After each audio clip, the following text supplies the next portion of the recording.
ఇక దాన్ని పట్టుకొని ఎంపీలు ఢిల్లీలో అక్కడ ఉద్యోగం చేయాల్సి ఉంటుంది.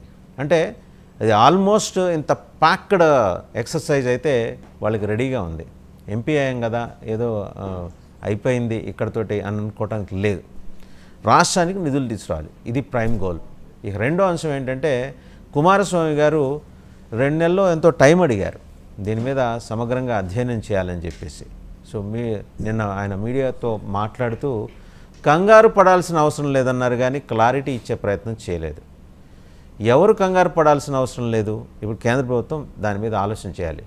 ఎక్కడ ఎన్డీఏ, ఇక్కడ ఎన్డీఏ. సో 2 ఇంజన్లు ఉన్నాయి. ఈ 2 ఇంజన్లతోటి దీన్ని అడ్రస్ చేస్తారా, లేకపోతే అదనంగా కొత్త ఇంజన్ సృష్టిస్తారా స్టీల్ ప్లాంట్ కోసం?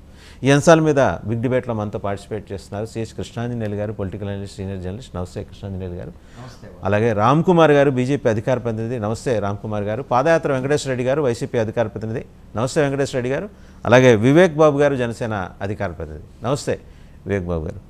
సో కృష్ణాంజనేయులు గారు, ఈసారి చూసారా 4th టైం సీఎం అయిన తర్వాత కంప్లీట్ 360 degrees చేంజ్ ఓవర్ కనిపిస్తుంది ముఖ్యమంత్రి గారిలో.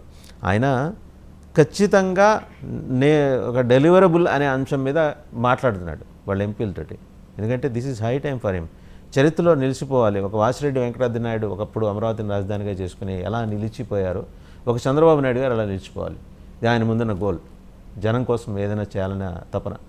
ఎంపీలందరినీ స్కూల్ పిల్లల మాదిరి ఇలా హోంవర్క్ ఇచ్చి చేయిస్తున్నారు అనే ఒక ఆలోచన వచ్చిందంటేనే ఆయన ఫ్రేమ్వర్క్ ఎంత గట్టిదో మీకు అర్థమై ఉంటుంది. ఇప్పుడు వాసుదేవన్ గారు నమస్తే, ప్యానల్ మెంబర్స్ అందరికి కూడా నమస్కారం. చంద్రబాబు నాయుడు ఇప్పుడు 4వసారి ముఖ్యమంత్రి అయ్యారు. అయితే ఆయన ముందు ఉన్నటువంటి హడ్డీల్స్, సవాళ్ళు ఏమిటి అని అంటే, ఈ డబుల్ ఇంజిన్ సర్కార్ ఆంధ్రప్రదేశ్లో 2వసారి ఏర్పడింది. ఎన్డీఏ ప్రభుత్వం 2వసారి. మొదటిసారి వచ్చినటువంటి చేదు అనుభవాలు, జరిగినటువంటి నష్టాలు ఈసారి జరగకుండా చూసుకోవాల్సినటువంటి బాధ్యత, అలాంటి జాగ్రత్త చంద్రబాబు నాయుడు దగ్గర కనపడుతుంది. మొదటిసారి ఏం జరిగింది?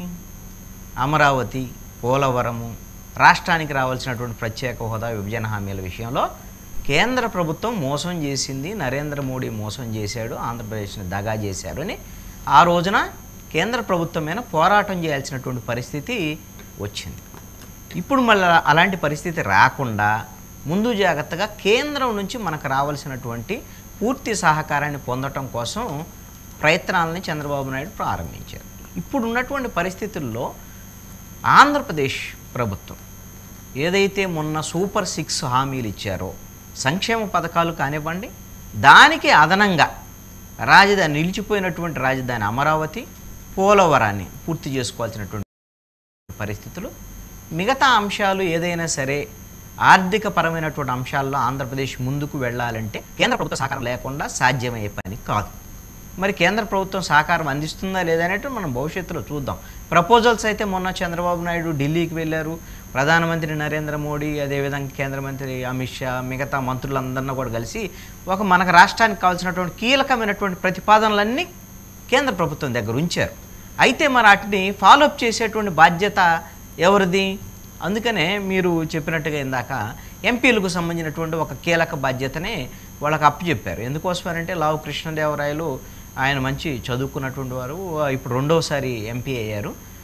తెలుగుదేశం పార్లమెంటరీ పార్టీని లీడ్ చేస్తున్నటువంటి రామ్మోహన్ నాయుడు ఉన్నారు, అదేవిధంగా పెమ్మసాని చంద్రశేఖరు, వీళ్ళందరూ ఈ 16 మంది ఎంపీలు ఎప్పటికప్పుడు ఏదైతే కేంద్ర ప్రభుత్వం దగ్గర ప్రపోజల్స్ ఉన్నాయో ఈ ప్రపోజల్స్ విషయంలో అవి త్వరితగతిన ఫలప్రదమయ్యేటట్టుగా, ఫలితాలు వచ్చే దిశగా వాళ్ళు ఒక ప్రయత్నం చేయాల్సినటువంటి దాని మీద ఒక అసైన్మెంట్ అయితే చంద్రబాబు నాయుడు ఇచ్చారు. నాకు అర్థమవుతుంది చంద్రబాబు నాయుడు చాలా పగడ్బందీగా ప్రణాళికతో కేంద్ర ప్రభుత్వం దగ్గర నుంచి మనకు రావాల్సినటువంటి ప్రతిదీ కూడా, అది చట్టబద్ధంగా రావాల్సినటువంటి విభజన హామీలు కానివ్వండి, అదేవిధంగా ఇప్పుడు నేషనల్ హైవేస్కు సంబంధించినటువంటి ఒక 8 హైవేస్ సంబంధించినటువంటి ప్రపోజల్స్ ఉన్నాయి.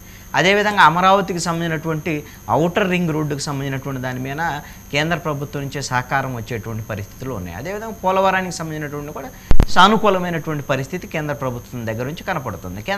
మనకు కావాల్సింది ఏంటంటే పోలవరం విషయంలో స్పష్టంగా పునరావాస ప్యాకేజీకి సంబంధించినటువంటి విషయంలో మాత్రమే ఒక విధానపరమైనటువంటి ప్రకటన కేంద్ర ప్రభుత్వం నుంచి రావాలి.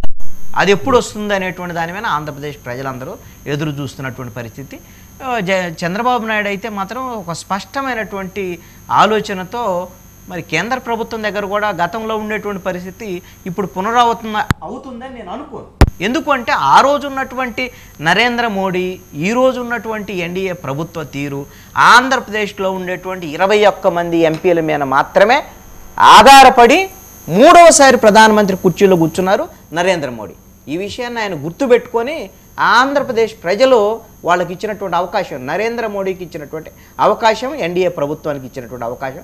కాబట్టి ఇప్పటికైనా అన్యాయం చేయకుండా రావాల్సినటువంటి చట్టబద్ధంగా రావాల్సినటువంటి న్యాయబద్ధంగా చేయాల్సినటువంటి సహకారం మొత్తం కూడా కేంద్ర ప్రభుత్వం చేస్తుందని అనుకుంటున్నాను. ఇంకొక మెలిక, అది పాజిటివ్ వైబ్. ఇంకొక మెలిక ఏంటంటే నిన్న కుమారస్వామి గారు మాట్లాడుతూ క్లారిటీ